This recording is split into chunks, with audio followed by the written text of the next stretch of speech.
Camino a una reunión, ella vio a su marido, quien había dicho que estaba en casa, saliendo de la playa con otra mujer. El corazón de Marta Vasconcelos dejó de latir en el instante exacto en que el coche de aplicación giró la esquina de la avenida Beira Mar Norte.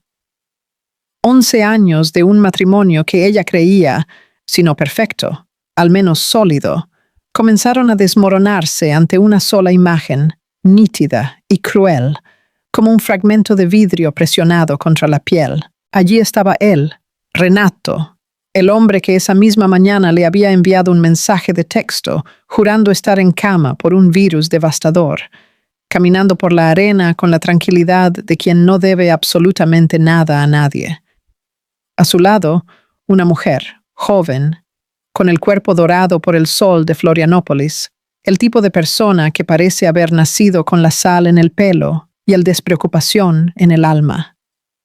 Y él, Renato, el hombre que pasó más de una década declarando un odio casi filosófico por la playa, describiendo la arena como el infierno en la tierra y el mar como una sopa gigante de gérmenes, estaba allí. Y peor, se estaba riendo, una risa abierta, gutural, que Marta no escuchaba dirigida a sí misma hacía meses, quizás años.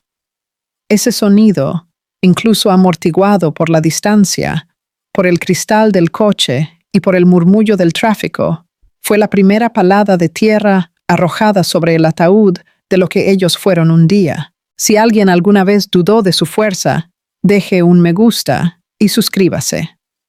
Porque a veces, la valentía de una mujer sola es lo que el mundo más necesita ver.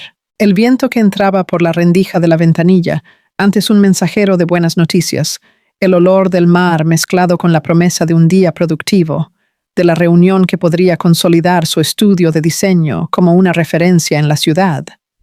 Ahora parecía cargar el peso de una humillación que, aunque atestiguada solo por ella, tenía la dimensión de un espectáculo público. Marta era arquitecta de interiores.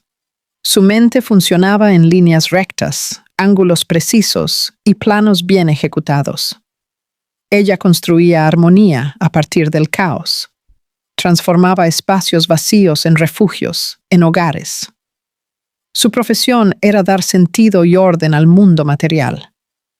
Y, de repente, su propio refugio, la estructura más fundamental de su vida adulta, el matrimonio que ella misma había proyectado con tanto cuidado, se revelaba como una farsa, una construcción con cimientos podridos a punto de derrumbarse. La mujer a su lado no era una ilusión óptica. El pelo recogido en un moño desenfadado que se balanceaba con la brisa, la toalla de playa echada sobre el hombro con una familiaridad descuidada, la forma en que ella caminaba casi flotando sobre la arena que Renato siempre maldijo. Y él, a su lado, parecía una versión editada de sí mismo. No el marido que se arrastraba por la casa los fines de semana, quejándose del cansancio de la semana y de las exigencias del trabajo. No el hombre que últimamente respondía a sus preguntas con monosílabos, mientras sus ojos permanecían fijos en la pantalla del móvil, un portal a un mundo del que ella claramente no formaba parte. Aquel en la playa era un Renato que Marta no reconocía. O quizás, y esa era la verdad más dolorosa, fuera un Renato que ella, en su dedicación ciega al mantenimiento de la paz doméstica, se había negado a ver. La banalidad de la mentira era lo que más la ofendía. Un virus fuerte. Era tan perezoso, tan poco inspirado, que el insulto a su inteligencia parecía mayor que la propia traición. No se había tomado el trabajo de crear una excusa más elaborada, algo que exigiera un mínimo de esfuerzo creativo. Simplemente asumió que ella creería, que su palabra bastaría. La veía como parte del mobiliario, una presencia constante y garantizada que no requería mantenimiento o cuidado. Esta constatación, la de ser subestimada de forma tan trivial, dolió con la intensidad de una quemadura. El conductor de la aplicación, un señor de mirada cansada y hombros encorvados por un día entero de trabajo, Percibió el cambio repentino en la atmósfera del coche. El silencio de Marta no era de contemplación, era de shock. ¿Todo bien por ahí, señora?, preguntó él, la voz grave resonando por el espejo retrovisor. Marta parpadeó, la boca seca, la garganta cerrada. Las palabras no salían. ¿Qué se dice en un momento como ese? Aquel hombre de allí, el que parece tan feliz en la playa que dice odiar, es mi marido y, según él mismo, debería estar en casa, delirando de fiebre. Sonaría como el delirio de una loca, el inicio de una escena patética que ella se negaba a protagonizar. Ella era Marta Vasconcelos. Ella no montaba escenas. Ella proyectaba soluciones, la reunión, el hotel boutique. El proyecto, que era la culminación de años de duro trabajo, noches en vela y la valentía de abrir su propio estudio con su socia, Patricia. Todo eso pareció súbitamente distante, irrelevante, como si perteneciera a otra vida, a otra mujer que, hacía 5 minutos, aún creía en la solidez de su mundo. El hotel, con su promesa de vista al mar, ahora parecía una broma de mal gusto. El mismo mar que servía de escenario para la traición de su marido sería el paisaje que ella vendería a sus clientes, como un símbolo de paz y exclusividad. La ironía era tan espesa que casi podía tocarla. Ella respiró hondo, buscando en el fondo de su mente la disciplina que aplicaba en sus obras. Una arquitecta no se desespera cuando encuentra un problema estructural inesperado. Analiza, recalcula la ruta y encuentra una nueva solución. Su matrimonio era ahora un problema estructural, y la solución no sería un remiendo, sería una demolición completa y controlada. La imagen de él riendo, con la cabeza echada hacia atrás, volvió a asaltar su mente. Era una risa que ella echaba de menos, una risa que un día fue suya. ¿Cuándo fue la última vez que él rió así con ella? Ella rebuscó en su memoria, intentando encontrar un recuerdo reciente, pero solo encontraba ecos distantes, sonrisas protocolares en cenas con amigos, risas forzadas para sus chistes. La alegría genuina, la que brotaba espontáneamente, parecía haber sido reservada para otros escenarios, para otras audiencias.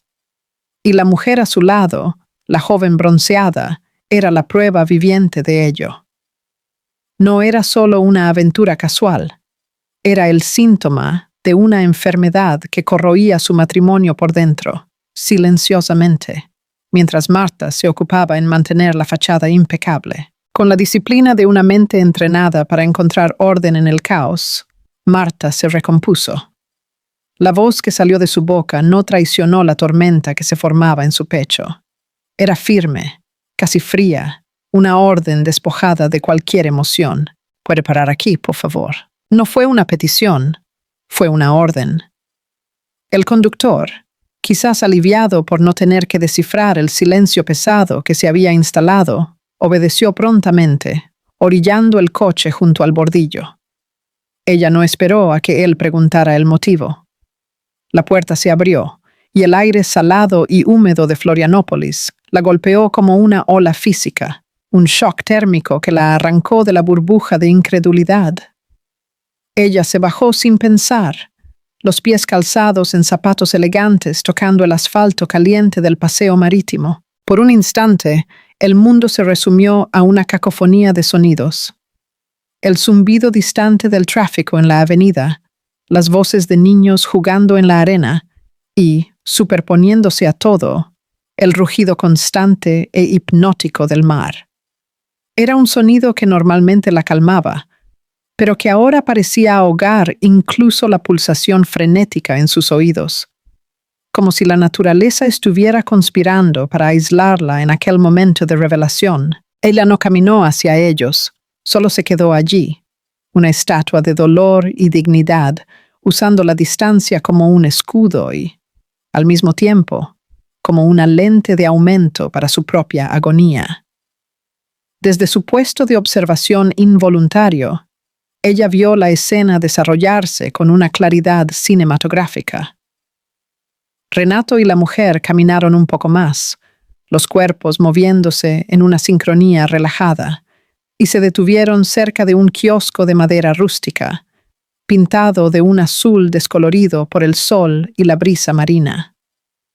Él dijo algo que la hizo reír, y entonces se adelantó para comprar algo. Volvió con un coco verde en una mano y 2 pajitas en la otra. No buscaron una mesa vacía, sino que se acomodaron en un banco de madera simple, un poco apartado del movimiento, frente a la inmensidad del Atlántico. Era una escena de una banalidad desconcertante, un cliché de romance de verano que para Marta se transformaba en un espectáculo de horror íntimo. Compartieron el coco, un sorbo él, un sorbo ella, las pajitas tocándose, las miradas encontrándose por encima de la fruta, y entonces vino el gesto que transformó la sospecha en certeza, el dolor en una herida abierta. La mano de Renato, la misma mano que ella había sostenido en el altar, la misma mano que la había ayudado a pintar su primer apartamento, se posó sobre el muslo bronceado de la mujer. No fue un toque vacilante o robado, fue un gesto íntimo, natural, cargado de una familiaridad que no se construye en una tarde, sino que se cultiva a lo largo de días, semanas, quizás meses. Era el toque de un hombre que se sentía en casa, y la garganta de Marta se secó, transformándose en un desierto de polvo y cenizas. No hubo escena. La mujer que existía dentro de Marta, la que había sido criada para ser discreta, elegante y controlada, no lo permitió. No hubo gritos rasgando el aire de la tarde. No hubo una carrera desesperada por la arena para confrontar a los dos. Ella no les daría el drama.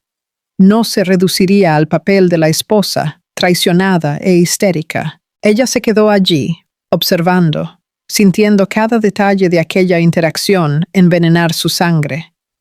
La forma en que él se inclinaba para escuchar lo que ella decía, la forma en que la sonrisa de ella parecía iluminar el rostro de él, de una manera que Marta ya no conseguía. Cada segundo que pasaba era una nueva capa de cemento siendo derramada sobre la memoria de su matrimonio. Ella observó hasta el momento en que la realidad se volvió tan pesada que el suelo bajo sus pies pareció perder la solidez. La avenida, los edificios, el cielo azul, todo comenzó a ondular, a deshacerse en los bordes, como una pintura en acuarela golpeada por una gota de agua. El vértigo no era físico, era existencial.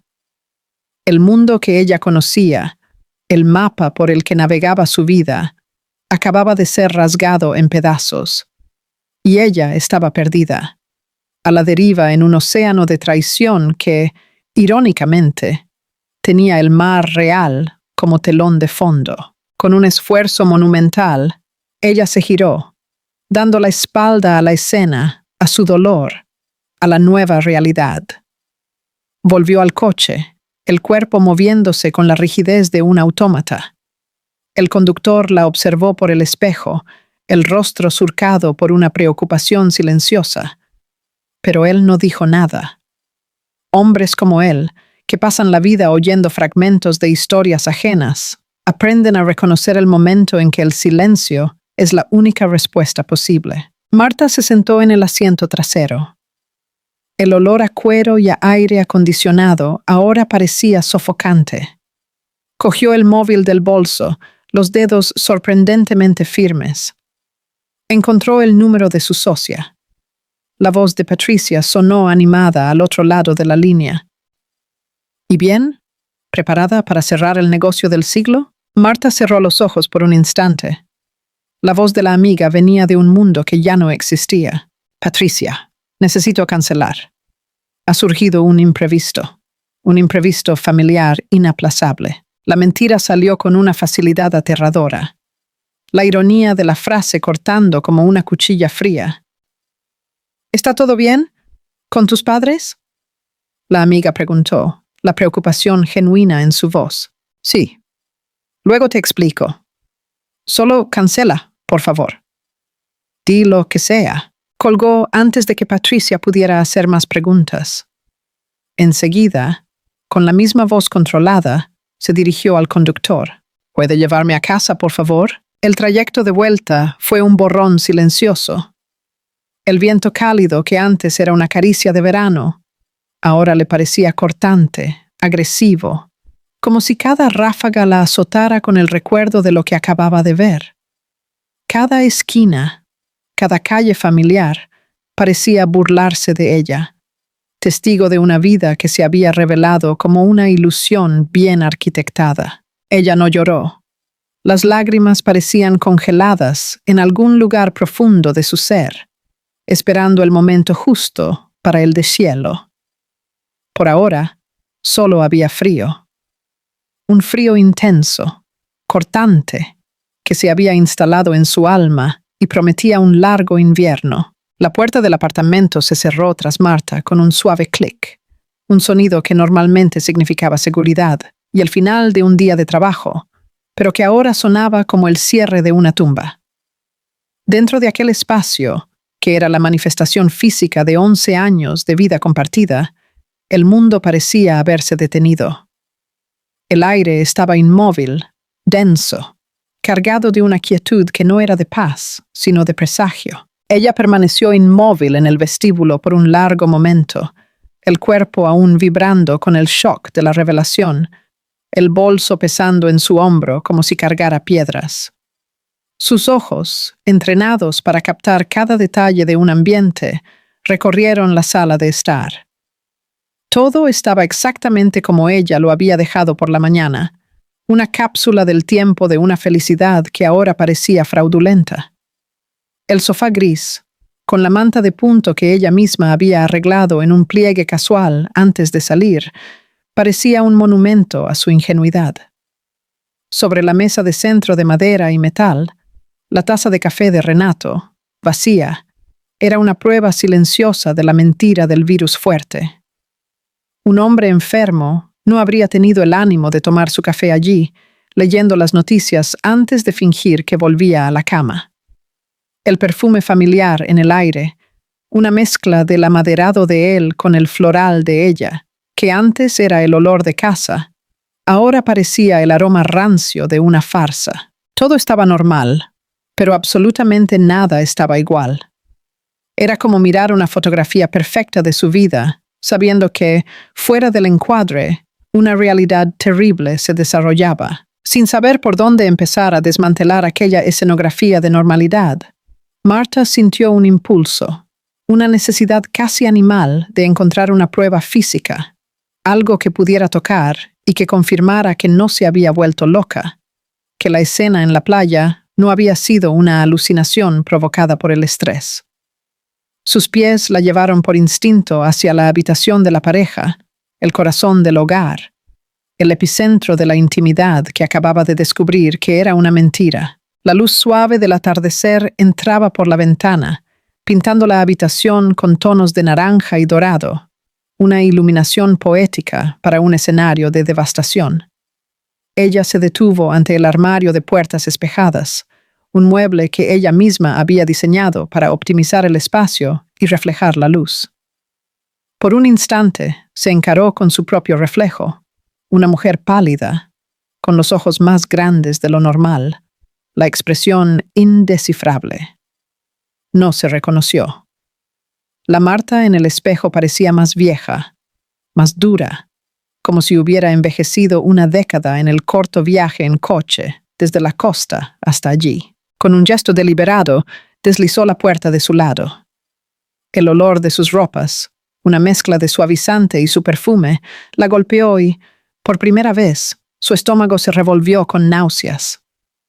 Era el olor de la traición. Su mirada entrenada no vagó sin rumbo. Fue directa, quirúrgica, buscando lo que sabía que encontraría. Sus camisas estaban colgadas en un orden cromático que ella misma había organizado. Los pantalones doblados en pilas perfectas. Pero su mirada buscaba ausencias, no presencias. Y entonces lo vio. El espacio vacío en el estante donde él guardaba los pantalones cortos de tela más ligera. Los pantalones cortos azul marino, sus favoritos para viajes a lugares cálidos, los que él usó en las vacaciones en Trancoso hace 2 años, no estaban allí. Luego, sus ojos subieron al perchero de las camisas casuales. La camisa de lino blanca, la que ella le había regalado por su cumpleaños y que él usaba con las mangas dobladas hasta los codos, también había desaparecido. Las 2 prendas que ella había visto, de lejos, vistiendo al hombre que reía en la playa, su corazón no se aceleró. Al contrario, pareció hundirse en su pecho. Un peso muerto, frío y pesado. No era una coincidencia, no era un error. Era la prueba. La confirmación material e irrefutable de que la vida que ella creía tener era una obra de teatro. Y ella era la única en la platea que no sabía el final. Aquel vacío en el armario era más elocuente que cualquier confesión. Pero lo que más la hirió en aquel momento, lo que la golpeó con la fuerza de un puñetazo en el estómago, no fue la confirmación de la infidelidad en sí. La traición era una herida común, casi un cliché en las narrativas de matrimonios rotos. Lo que la rompió fue la percepción de la forma banal, perezosa y profundamente irrespetuosa, como él la había subestimado. La elección de aquellas ropas, prendas que ella conocía, que ella había comprado o lavado innumerables veces, era un acto de descuido que rozaba el desprecio. No se había tomado el trabajo de usar algo nuevo, algo que ella no reconocería. No se preocupó en esconder los rastros. Él simplemente contó con la ceguera de ella, con su confianza inquebrantable, para encubrir su doble vida. La veía no como una pareja, una igual, sino como un elemento pasivo en su vida, una administradora del hogar que no necesitaba ser considerada en sus planes secretos. Esta arrogancia, esta certeza de que ella era fácilmente engañable, fue el verdadero veneno. La traición hería el corazón, pero la subestimación aniquilaba el alma, y fue allí, parada ante el armario semivacío, que la tristeza de Marta comenzó a cristalizarse en algo más duro, más frío, una resolución. Cerró la puerta del armario lentamente, el sonido deslizándose suavemente, sin denunciar la guerra que acababa de ser declarada en su interior. Ella no iría a confrontarlo cuando él llegara, con olor a mar y mentiras. No le daría la satisfacción de una escena, no se entregaría a las lágrimas y acusaciones que él ciertamente esperaba, y para las que ya debía tener un guión de negaciones y falsas excusas. Hacer eso sería jugar su juego, con sus reglas. Sería darle el poder de victimizarse, de torcer la narrativa, de quizás incluso culparla por su carencia o por el desgaste de la relación. No. Ella no sería la protagonista de una tragedia impulsiva. Ella sería la arquitecta de una justicia calculada. Si él la subestimó como esposa, él pronto descubriría el error fatal de subestimarla como estratega. Ella iba a planificar. E iba a recolectar más pruebas, no para convencerse, pues la convicción ya era absoluta, sino para construir un caso inatacable, una fortaleza de hechos contra la que sus mentiras se harían pedazos. Ella usaría la misma mente metódica que usaba para proyectar casas, la misma atención a los detalles, la misma paciencia para ver la estructura erigirse. Y eso, planificar, construir, ejecutar, ella sabía hacerlo como nadie. El dolor todavía estaba allí, una brasa ardiente en su pecho, pero ahora había un propósito. La arquitecta traicionada estaba a punto de dibujar el plano de la demolición más importante de su vida. Las horas se arrastraron con la lentitud de una tortura silenciosa. Marta no se movió del sofá, excepto para buscar un vaso de agua que apenas tocó. No encendió la televisión, no abrió un libro, no respondió a los mensajes preocupados de su socia. Solo se quedó allí, sentada en la penumbra creciente del apartamento, mientras el sol se ponía sobre Florianópolis, pintando el cielo con colores vibrantes que parecían una afrenta a su dolor. Cada sonido del exterior, una sirena distante, la risa de vecinos en el pasillo, el motor de un coche estacionando, era un detonante para su ansiedad. Ella estaba en modo de espera, una depredadora aguardando a que la presa volviera a la madriguera, pero la sensación era la de una víctima atada, esperando el regreso de su verdugo. El apartamento, su santuario, se había transformado en un escenario, y ella, la directora recién nombrada, necesitaba ensayar su papel, encontrar el tono exacto, la expresión correcta. No podía haber rabia en sus ojos, ni temblor en su voz. Tenía que ser la personificación de la normalidad, una actuación tan convincente que lo haría bajar la guardia completamente. Y, entonces, el sonido. La llave girando en la cerradura, un ruido metálico que siempre había sido reconfortante y que ahora sonaba como el mecanismo de una trampa activándose. La puerta se abrió y Renato entró. La primera cosa que Marta notó fue el esfuerzo. Todo en él era una actuación deliberada. Los hombros caídos, el suspiro exagerado de cansancio, la manera en que arrojó las llaves en la pequeña bandeja del aparador con un gesto de agotamiento. Él traía consigo el mismo aire cansado que vestía todos los días al volver de la oficina, pero hoy la fantasía era más elaborada, más estudiada. Él la vio en el sofá e intentó una sonrisa débil. La sonrisa de un hombre que luchó valientemente contra una enfermedad terrible. La excusa, evidentemente ensayada en el trayecto a casa, vino sin que ella necesitara preguntar. Vaya, mi amor, qué día. Estuve mal todo el día, de verdad. Él comenzó, la voz un poco pastosa, como si la garganta estuviera áspera. Pero al final de la tarde no aguanté más estar encerrado. Fui a dar una vuelta rápida a la manzana, solo para tomar un poco de aire. Dormí todo el día y ya estaba angustiado. Hace 20 minutos que salí y ya volví cansado. Hizo una pausa, como si buscara el próximo acto. Intenté llamarte para avisar, pero el móvil se descargó. Marta solo asintió, un movimiento lento y deliberado de la cabeza. Dentro de ella, un volcán de desprecio y furia amenazaba con entrar en erupción, pero su rostro era un paisaje de calma y comprensión. Ella observó, con la agudeza de un perito forense, el monumental cinismo de él al proferir aquella cascada de mentiras.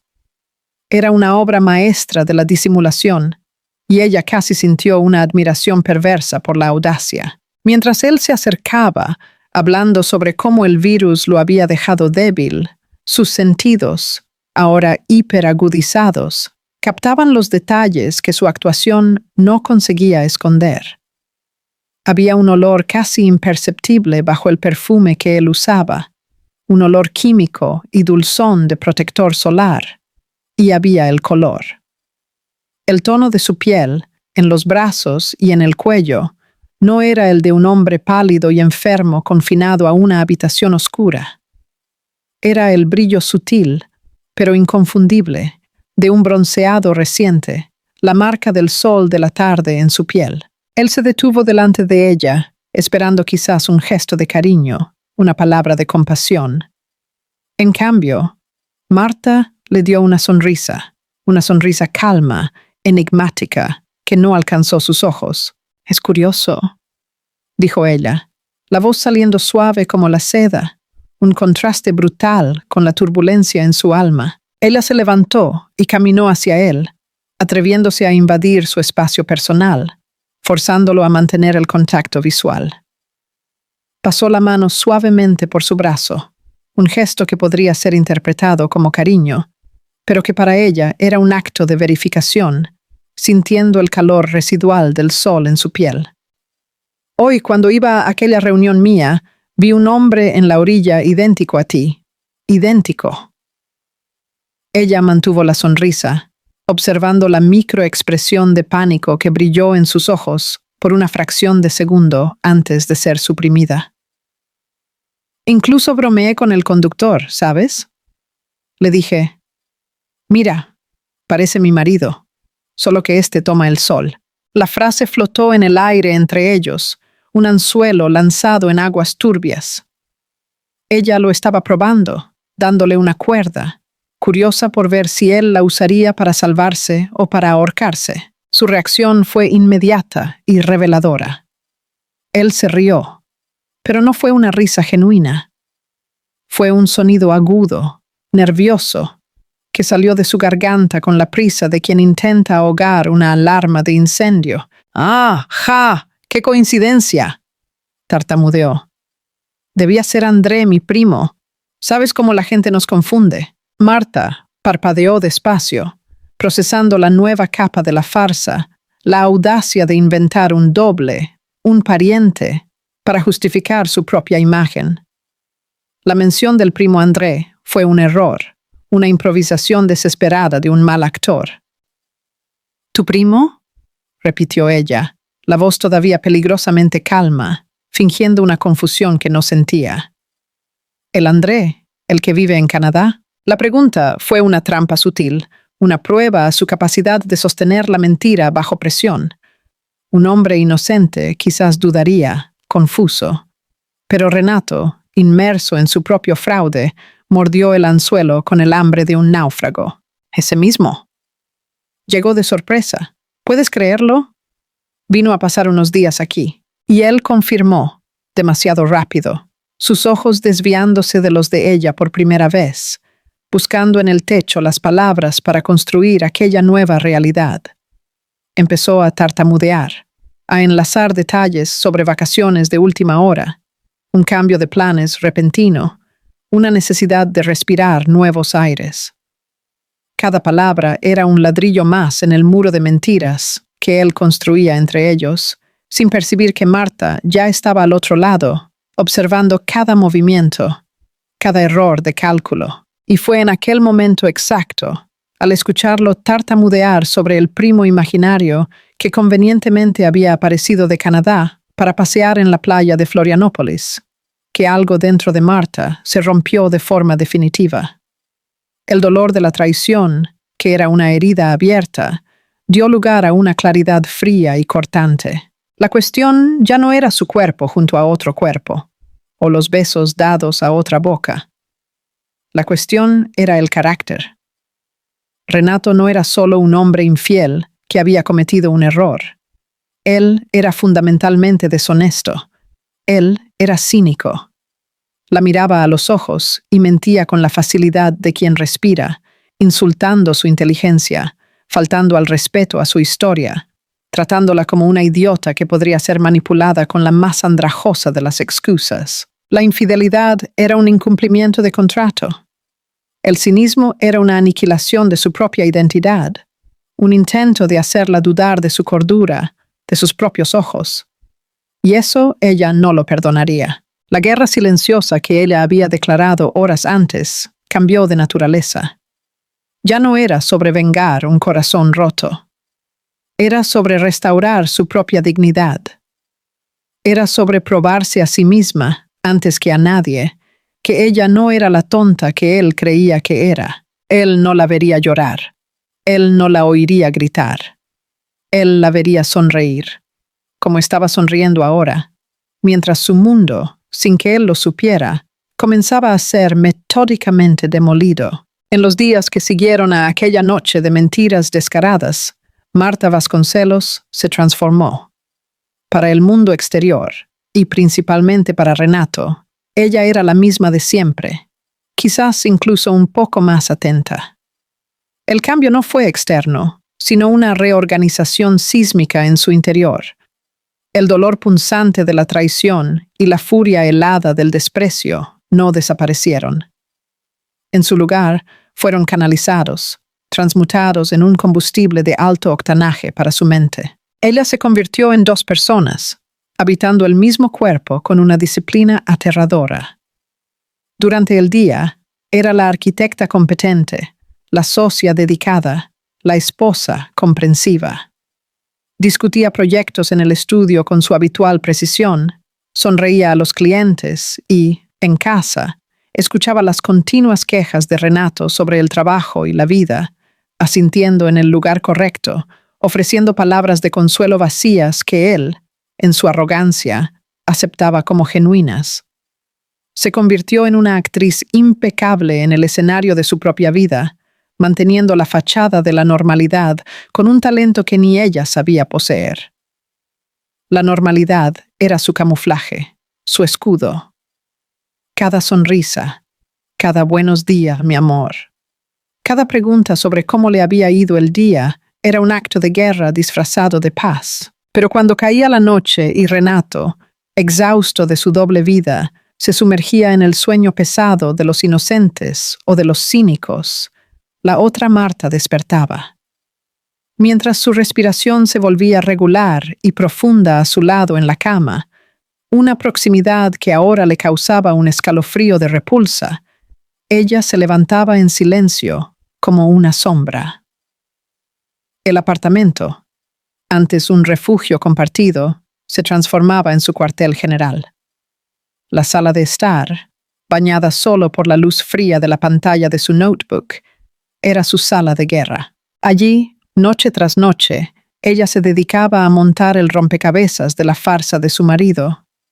La rabia y el dolor que podrían haberla consumido fueron convertidos en foco absoluto. Ya no era una esposa con el corazón roto, era una investigadora, una estratega, cazando cada pieza de información, cada fragmento de verdad que él intentaba esconder. Cada noche era una misión y cada descubrimiento un paso más en la construcción del caso que no solo terminaría su matrimonio, sino que la devolvería a sí misma. La primera y más crucial aliada en esta guerra silenciosa fue Patricia. Más que su socia en el estudio de diseño, Patricia era su amiga de toda la vida, la hermana que ella había elegido y, por una feliz coincidencia del destino, una de las abogadas de derecho de familia más astutas de Florianópolis. La tarde siguiente a su descubrimiento, Marta la llamó para un café en un lugar discreto, lejos de sus puntos habituales. Sin lágrimas, con una voz firme que sorprendió a la propia Patricia, ella lo contó todo, desde el flagrante en la playa hasta la mentira patética del primo canadiense. Patricia escuchó en silencio, sus ojos inteligentes analizando no solo la historia, sino la fuerza recién descubierta en su amiga. No hubo palabras de pena, solo de acción. ¿Qué quieres hacer, Marta?, preguntó, yendo directa al grano. No quiero un divorcio litigioso y ruidoso, no quiero drama, quiero control. Quiero que él no tenga a dónde correr cuando decida actuar, respondió Marta, la voz cortante. Y fue Patricia quien sugirió el paso más osado y técnicamente arriesgado. Acceder a su WhatsApp, no por venganza pueril, sino por estrategia legal. Necesitamos pruebas irrefutables, fechas, lugares, la naturaleza de la relación. Eso nos dará toda la ventaja en la negociación, en el bloqueo de bienes, en todo. Aquella misma noche, el plan fue puesto en práctica. Mientras Renato se daba un baño largo, tarareando, ajeno a la telaraña que se formaba a su alrededor, Marta actuó con la precisión de una cirujana. Cogió su móvil que estaba cargando en la sala y con las manos firmes siguió las instrucciones que Patricia le había dado. Abrió el WhatsApp web en su notebook, escaneó el código QR. En segundos, una década de intimidad y confianza fue violada en nombre de una verdad necesaria. La pantalla se pobló con sus conversaciones y allí, en la cima de la lista fijada, estaba la conversación con un contacto guardado como B. El corazón de Marta martilleó contra sus costillas, pero ella no dudó. Hizo clic. Y el mundo secreto de Renato se abrió ante ella, en letras negras y blancas, en emojis de corazón y en fotos que nunca deberían haber existido. Los mensajes confirmaron todo y mucho más. Había apodos cariñosos que él no usaba con ella hacía años. Había planes para fines de semana, excusas que él le daría a ella, chistes internos. Y estaba el nombre de ella, Bianca, una profesora de surf, exactamente como la mujer de la playa parecía ser. Él la había conocido por casualidad, meses atrás, cuando decidió empezar a correr en el paseo marítimo, una actividad saludable que Marta, en la época, había incentivado, ciega a sus verdaderas motivaciones. Allí estaba todo, un diario detallado de su traición, las fechas de los encuentros que coincidían perfectamente con las reuniones de trabajo hasta tarde o los partidos de fútbol con los amigos. Las fotos que se intercambiaban, ella en bikini en la arena, él sonriendo en un selfie tomado dentro del coche, la misma sonrisa que él había negado a Marta por tanto tiempo. Había reservas en restaurantes caros, lugares que él decía que estaban pasados de moda cuando ella sugería que fueran, y, por fin, la pieza final del rompecabezas, la información que sellaría su destino, la confirmación del próximo encuentro. Una cena el viernes siguiente en un restaurante elegante frente al mar, para conmemorar algo que no estaba explícito, pero que Marta podía adivinar. Al leer cada mensaje, cada declaración de afecto intercambiada, Marta no lloró. Las lágrimas parecían haberse secado, sustituidas por una claridad deslumbrante. El dolor estaba allí, una presencia física en su pecho, pero no la paralizaba. Al contrario, la impulsaba. Cada palabra que ella leía era una prueba más de su subestimación, un ladrillo más en la fortaleza que ella estaba construyendo. Ella tomó capturas de pantalla de todo, guardó las imágenes, documentó cada detalle con la meticulosidad de quien prepara el plano de un proyecto complejo. El guión para el acto final estaba montado, completo en todos sus detalles sórdidos. Y ella, la esposa engañada, la mujer subestimada, ya no sería la espectadora. Ella sería la directora, y la escena final sería inolvidable. La semana que precedió al viernes marcado fue la más larga y, paradójicamente, la más rápida de la vida de Marta. Cada día era una actuación de 24 horas. Ella se movía por la casa y por el estudio con una calma que rozaba lo sobrenatural, una serenidad que desconcertaba incluso a Patricia, su cómplice. Renato, por su parte, flotaba en una nube de arrogancia y alivio, creyendo haber sorteado la desconfianza de su esposa con la mentira andrajosa del primo. Se relajó. Se volvió más hablador, casi jovial, un hombre aliviado por haber, en su visión, conseguido lo mejor de dos mundos. No percibía que la calma de Marta no era aceptación, sino la quietud del ojo de un huracán, el silencio que precede al colapso de una estructura. La noche del viernes, el acto final comenzó a desarrollarse con una precisión coreografiada. Renato apareció en la sala, impecablemente vestido, el perfume caro flotando en el aire. Él la encontró en la mesa del comedor, que ella había cubierto con los planos de un proyecto, una escenificación perfecta de dedicación profesional. Se acercó, la sonrisa de un conspirador en el rostro. «Mi amor, hoy la cena es con André», anunció, la voz llena de una falsa intimidad. «Y no te llamé porque... bueno, estamos planeando algo especial, una sorpresa para ti. Así que hoy es noche de chicos». La mención a la sorpresa fue el toque final de su cinismo, un intento de pintarla como la beneficiaria final de su propia traición. Marta levantó los ojos de los planos, el rostro una máscara de comprensión y ligera decepción. «Ah, qué pena. Pero no importa, realmente necesito adelantar este trabajo. La entrega es ajustada». Ella se levantó, le arregló el cuello de la camisa, un gesto de esposa devota que hizo que su estómago se revolviera. «Diviértete entonces, y dale un abrazo a tu primo». Ella lo besó en la mejilla, un toque frío y rápido, y sintió el cuerpo de él relajarse completamente. convencido de su victoria. Dile que Canadá debe estar echándolo de menos, añadió con una dulce sonrisa. Él rió, una risa genuina de quien se siente el hombre más listo del mundo. Puedes estar segura, se lo diré. Cogió las llaves del coche y salió, silbando bajo, un hombre camino a su celebración, sin saber que caminaba, en realidad, hacia su ejecución. En el instante en que la puerta se cerró, la máscara de Marta cayó. La expresión serena dio lugar a una determinación gélida. Ella no se apresuró, dobló los planos con cuidado, guardó sus bolígrafos y apagó el notebook. Cada gesto era metódico, deliberado, como un ritual de paso. Subió a la habitación, cambió la ropa de trabajo por un vestido negro, simple y elegante, y zapatos de tacón que le daban postura y autoridad. No era una ropa de venganza, sino de negocios. El negocio de retomar la propia vida. Al mirarse en el espejo, la mujer que la miró de vuelta era la misma del día del descubrimiento, pero sus ojos contenían una nueva luz, una llama fría de propósito. Cogió su bolso, donde un sobre blanco y pesado la aguardaba.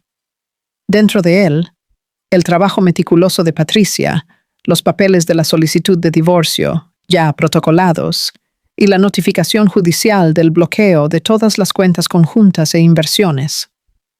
Una medida cautelar, obtenida en base a las pruebas irrefutables que habían recolectado. Era una bomba de relojería de papel y tinta. Ella bajó, cogió las llaves de su propio coche y salió a la noche.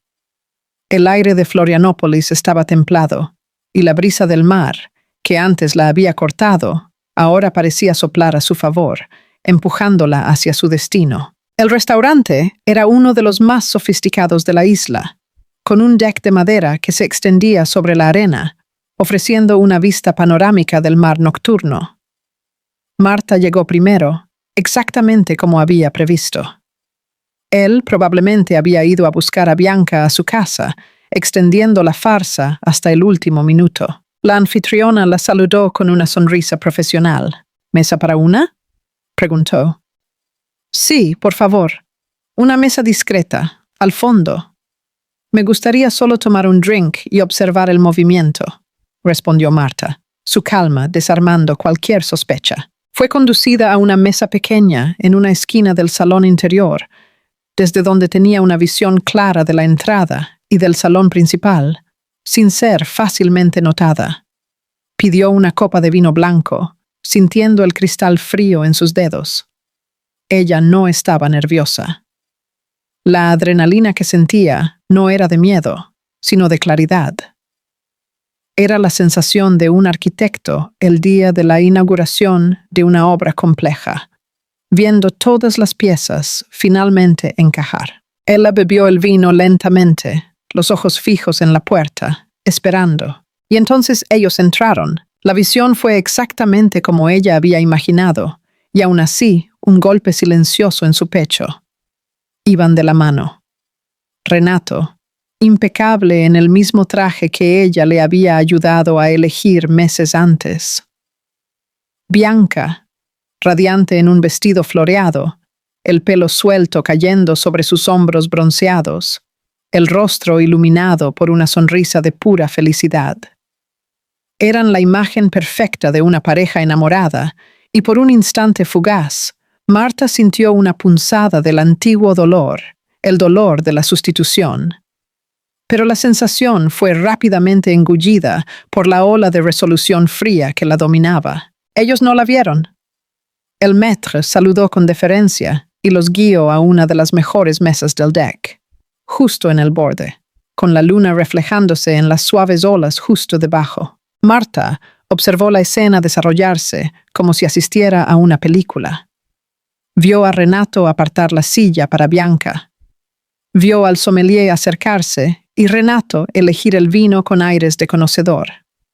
Vio la complicidad en las miradas que intercambiaban sobre la mesa. Ella esperó. La paciencia era su arma más poderosa. Esperó a que el camarero llegara con la botella de vino tinto, la abriera con la debida ceremonia y sirviera las 2 copas. Esperó a que ellos alzaran las copas para un brindis. Fue en ese momento exacto, el instante congelado de su brindis, que Marta se levantó. Dejó un billete sobre la mesa para pagar su vino y caminó. Sus pasos eran firmes, silenciosos sobre el suelo de madera. El sonido amortiguado por la música ambiental y el murmullo de las conversaciones. Ella se acercó a su mesa por detrás. Una sombra elegante que emergió de la penumbra. Ninguno de los dos la notó hasta que ella estuvo parada al lado de la mesa. Renato fue el primero en verla. Su rostro, que estaba iluminado por una sonrisa, se deshizo. El color desapareció de sus mejillas, dejando atrás una palidez cadavérica. La sonrisa se congeló. La copa de vino en su mano tembló ligeramente. Bianca, sintiendo el cambio abrupto en la atmósfera, se giró. La mirada confusa, pasando de Renato a la mujer desconocida, que los encaraba con una calma aterradora. Sin decir una sola palabra, Marta extendió el brazo y colocó el sobre blanco sobre el inmaculado mantel de la mesa, exactamente entre los dos platos. El sonido del papel tocando la tela fue el único ruido en el silencio que se creó alrededor de ellos. Renato miró el sobre como si fuera una serpiente. Él sabía. En algún lugar en el fondo de su mente, él sabía lo que era aquello. Bianca miraba de uno a otro, la confusión en su rostro dando lugar a una alarma creciente. Fue entonces cuando Marta habló, la voz baja, clara y cortante, audible solo para los dos. Se inclinó ligeramente, una sonrisa mínima y helada en los labios, y dijo, mirando directamente a los ojos aterrorizados de su marido, «Dile a tu primo André que Canadá te está esperando». Y entonces ella se giró. No esperó una respuesta, una explosión, una disculpa. Simplemente se giró y salió, con la misma dignidad y pasos firmes con que había entrado. Al pasar por la puerta del restaurante y sentir la brisa del mar en su rostro, ella respiró hondo, un soplo de aire que parecía limpiar sus pulmones de 11 años de polvo e ilusión. Aquel viento ya no era cortante, era la caricia de un nuevo comienzo. Detrás de ella, el caos controlado que él había proyectado comenzó. Renato, paralizado por unos segundos, finalmente se levantó, derribando su silla en el proceso. «Marta, espera», gritó, pero ella no miró hacia atrás. Él se giró hacia Bianca, el pánico estampado en su rostro. «Lo siento, Bianca. Yo te llamo luego para explicarte». Tartamudeó antes de salir corriendo detrás de Marta, dejando a Bianca sola en la mesa, con el sobre blanco y la mirada choqueada de todos los otros clientes sobre ella. Bianca, sin embargo, no era ingenua. La escena, la mujer, la frase sobre Canadá. Las piezas encajaron con una claridad brutal. Ella no era la novia, era la otra. La humillación la golpeó con fuerza. Con un gesto rápido, cogió el móvil, encontró el contacto de Renato y lo bloqueó. Inmediatamente. No quería explicaciones, no quería volver a verlo. Se levantó, la cabeza erguida, y salió del restaurante, dejando atrás la cena, el vino y el hombre que se había revelado como un fraude. Marta ya estaba en su coche cuando vio a Renato corriendo desesperado por el estacionamiento. Ella encendió el motor y, mientras él golpeaba el cristal, la boca moviéndose en súplicas inaudibles, ella cogió su móvil y bloqueó su número. Bloqueó en WhatsApp, en Instagram, en todas las plataformas. No quería oír sus disculpas, sus mentiras, su voz. Aceleró y lo dejó atrás.